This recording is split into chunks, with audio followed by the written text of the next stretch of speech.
បាទសួស្តីបងប្អូននេះហើយយើងសកម្មភាពយើងរៀបចំដូរទីតាំងឃុំហើយបងប្អូនអញ្ចឹងនេះគឺនៅកោះលងចិនរាជការមានអញ្ចឹងទីនេះគឺដំណាំមិនមែនមានតែត្រឹមតែដើមមានទេមានដំណាំហូបផ្លែផ្សេងច្រើនហើយដំណាំដែលជាបន្លែប្លុកអីក៏មានដែរអញ្ចឹងទីតាំងនេះគឺ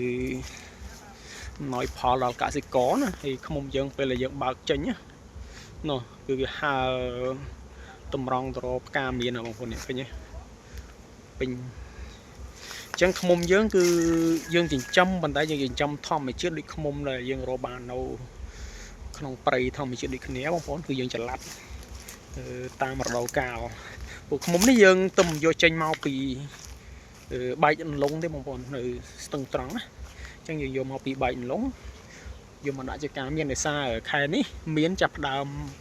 ចេញផ្កាហើយអញ្ចឹងកាលណាមានចេញផ្កាយើងអាចដាក់ឃុំបានហើយទឹកដមដែលវារកបានដូចឃុំព្រៃអញ្ចឹងហើយតម្លៃបងប្អូនអត់ថ្លៃទេបងប្អូន1លីត្រត្រឹមតែ 60000 ទេបងប្អូនអញ្ចឹងបងប្អូនអាចតាក់ទងបានហើយយើងមាន free សេវាដឹកអ្នកឡើយវាចេញបើកភ្លាមវាចេញរកស៊ីភ្លាមឃើញទេបងប្អូននេះជួយមើលសកម្មភាពវាហើយទីតាំងនេះគឺអេមហើយសម្រាប់បងប្អូនដែលចង់ស្វែងយល់ពីរបៀបចិញ្ចឹមឃ្មុំចង់រៀនពីវិធីសាស្ត្រនៅក្នុងការចិញ្ចឹមឃ្មុំបងប្អូនអាចមករៀនផ្ទាល់បានបងប្អូន free សៅរ៍អាទិត្យ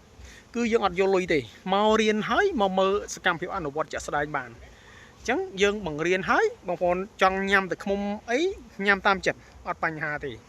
យើងនៅកសិដ្ឋានផ្ទាល់អញ្ចឹងណាហ្នឹងហើយអញ្ចឹងវីដេអូនេះគឺមានតែប៉ុណ្្នឹងទេបងប្អូនបាទហើយជួបគ្នានៅវីដេអូក្រោយទៀតបាទអរគុណ